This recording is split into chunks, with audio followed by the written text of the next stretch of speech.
Sir आपकी क्या राय है ये चक्का जाम स्ट्राइक के बारे में? चक्का जाम ये हमारा पूरे भारत में है। भारत सरकार द्वारा जो ये एक काला कानून लाया गया जिसमें चालकों को 10 साल की सज़ा हादसा होने पे और 5 लाख रुपए जुर्माना की जो प्रावधान किया गया है संसद में, हम इसके खिलाफ ही चक्का जाम कर रहे हैं। और चक्का जाम ये केवल हल्का विरोध प्रदर्शन है हमारा, अभी चक्का जाम नहीं। चक्का जाम तो अभी जब all India motor transport Congress की तरफ से आह्वान होगा, चक्का जाम की स्थिति तो सरकार तब देखेगी। सरकार से भारी है हम। सरकार ने किसानों के लिए बिल लाए, वो किसान को तो झेल गए, लेकिन हम नहीं झेल पाएंगे। अभी तो हमारी जो स्कूल की बसें हैं, गैस के टैंकर हैं, तेल के टैंकर हैं, आवश्यक वस्तुएं हैं, दूध तेल की सप्लाई है और खुद एम्बुलेंस हमारे साथ है। अभी तो सरकार देखेगी ना, अभी हमारी ताकत का अंदाजा नहीं लगा रही सरकार, हल्के में ले रही है अभी चालकों परिचालकों को और ट्रांसपोर्टरों को। सरकार को झुकना पड़ेगा और ये कानून अपना वापसी लेना पड़ेगा। हम सेवा करते हैं, हम गाड़ी पर चढ़ते टाइम सुबह ही हम मत्था टेकते हैं अपने उस पर, एक्सीलेटर पे, क्लच पे। हम कैसा किसी का हादसा करेंगे? क्यों मारेंगे हम किसी को? हमारी किसी को दुश्मनी थोड़ा ही है। हादसा होता है, हादसा दोनों तरफ से होता है, कहीं ना कहीं गलतियाँ हो जाती है और गलती है तो उसकी जांच करे सरकार। अगर दोषी है तो दोषी के खिलाफ कार्रवाई करे और निर्दोष है तो निर्दोष को ऐसा सजा नहीं दे सकते। कानून सरकार पास कर रही है तो कानून तो हमारे हाथ में है, सरकार हम बनाते हैं। सरकार के हाथ में कानून नहीं है। सरकार तो केवल वहाँ पर वे अपना सांसद चलाने के लिए है। संसद चलाओ भैया आप, सरकार अपने देश के रक्षकों की सेवा करो। हमने कोरोना काल में हमारे चालकों ने, परिचालकों ने गाड़ियाँ चलाई है और ये हम कोरोना वॉरियर्स का वो नहीं दे सके और सबको कोरोना वॉरियर्स का वो दिया इन्होंने। एक वो दिया है जो अपने स्वास्थ्य विभाग में छोटे से छोटे कर्मचारी को दिया, लेकिन हमारा भी मान सम्मान ही नहीं किया, जबकि सारी गैस की वस्तुएं ये आवश्यक होती है, ऑक्सीजन वगैरह सब हमने सप्लाई की है। तो हमारा तो यही है सरकार से अभी थोड़ा होश हवास में काम लेगा, और नहीं तो इसका आने वाले 24 के चुनाव में भी इन्हें बहुत भारी पड़ेगा। प्रधान जी आप? बस एक ही राय है, हम सब एक मत है, सबकी एक ही राय है। हाँ चलो अभी बता रहा हूँ अभी।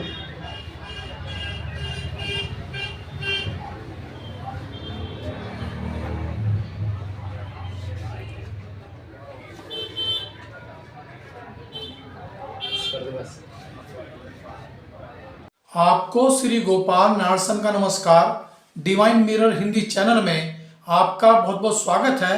आइए जान लेते हैं आज की कुछ खास चर्चित खबरें।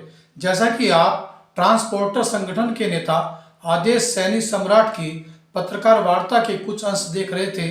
आज देश भर में ट्रांसपोर्टरों ने नए कानून में सड़क दुर्घटना में मृत्यु हो जाने पर संबंधित चालक को 10 वर्ष की सजा व 5 लाख रुपए के जुर्माने का प्रावधान किया है के विरोध में चक्का जाम किया। इसी कारण उत्तराखंड में रोडवेज की बसें भी नहीं चली। चालकों का कहना है कि वे कितनी भी सावधानी से वाहन चलाएं, लेकिन किसी दूसरे की गलती या तकनीकी कारणों से भी दुर्घटना हो सकती है। ऐसे में उक्त निर्धारित सजा बहुत अधिक है, जिसे कम करने की मांग की गई है। लगता है दिल्ली के मुख्यमंत्री अरविंद केजरीवाल को कथित शराब घोटाले में जेल का डर सता रहा है। उनके द्वारा कराए गए एक सर्वे में दिल्ली के 24 लाख परिवारों से पूछा गया कि क्या गिरफ्तार किए जाने पर अरविंद केजरीवाल को मुख्यमंत्री पद से इस्तीफा देना चाहिए या फिर जेल में रहकर सरकार चलानी चाहिए। इस सर्वे के तहत उनकी पार्टी का दावा है कि 98% लोग इस्तीफा नहीं देने के पक्ष में है।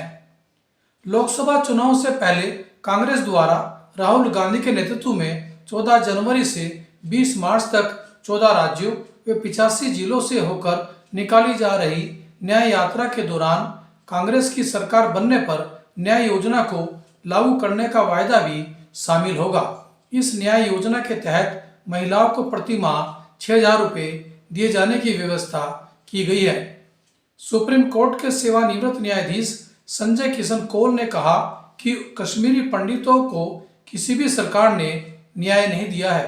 वे धारा 370 हटाए जाने के पक्ष में फैसला सुनाने वाले जज रहे हैं। उन्होंने एक इंटरव्यू के दौरान कहा कि कश्मीरी पंडितों के पलायन के दौरान उनका भी घर जलाया गया था।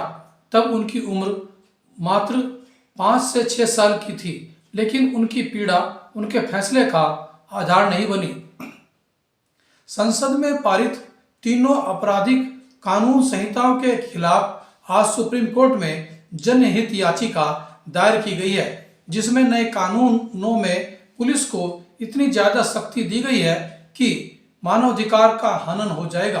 पुराने कानून में केवल 15 दिन के लिए पुलिस रिमांड दी जा सकती थी, जो अब बढ़ाकर 60 से 90 दिन तक कर दी गई। यानी पुलिस आरोपी को 60 से 90 दिनों तक पूछताछ के नाम पर हिरासत में रख सकेगी। याचिका में इसे मानवाधिकार कहकर उक्त कानून को निरस्त करने की मांग की गई है। बरेली में एक ऐसा मैदान भी है जहां हजारों टन मिर्च एक साथ सुखाई जाती है। 2800 बीघा रबर फैक्ट्री की खाली भूमि में मिर्च सुखाने के लिए कई राज्यों के व्यापारी यहां आते हैं। मिर्च सुखाने के लिए इतना बड़ा मैदान और पर्याप्त संख्या में मजदूर मिल जाने के कारण व्यापारी बरेली के इस मैदान को पसंद करते हैं। उत्तराखंड के सरकारी अस्पतालों में आज से ओपीडी में उपचार के लिए ऑनलाइन अपॉइंटमेंट की सुविधा शुरू हो गई है, जिससे ये रोगियों को अब कतारों में नहीं लगना पड़ेगा। नए वर्ष के पहले दिन आज देश भर में बधाइयों का सिलसिला जारी रहा। ब्रह्मा कुमारीज के रुड़की सेवा केंद्र पर आयोजित एक कार्यक्रम में नव वर्ष पर दीप प्रज्वलन करके व केक काटकर बुराइयों को छोड़ने का संकल्प लिया गया। बीके गीता दीदी ने इस अवसर पर ईश्वरीय वाणी भी सुनाई। देखिए आज के इस कार्यक्रम का एक वीडियो।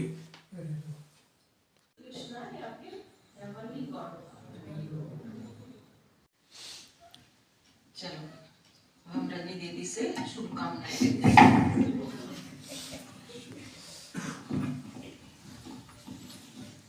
ओम शांति। ओम शांति।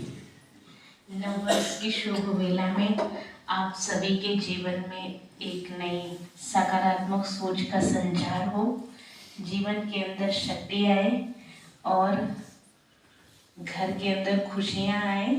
हमारा जीवन ऐसे ही दिव्य गुणों से मधुर बने और भविष्य सुनहरा बनाएंगे तपस्या करके।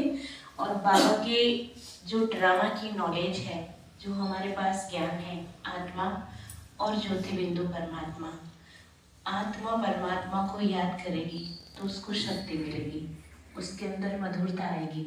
और ड्रामा की नॉलेज जो हमारे पास है कि पीछे वर्ष के अंदर जो कुछ हुआ उसको हम परमात्मा की याद में रहकर बीतासु विधि करते हैं। और नए वर्ष के अंदर नई सोच, नव वर्ष की, नए उमंग उत्साह की और नवयुग की बहुत बहुत बधाइयाँ।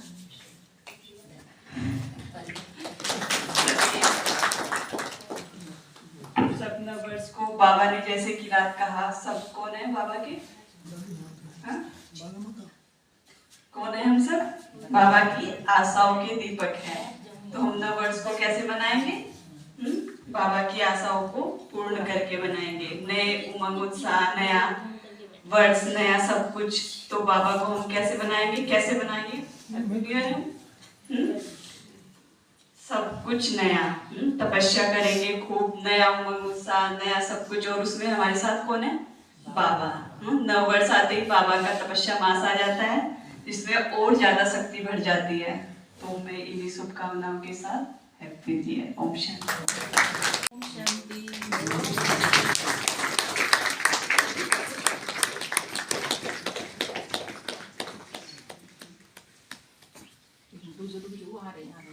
आप आओ, दोनों आओ, जल्दी आओ। शुभकामनाएं दे थोड़ी ना।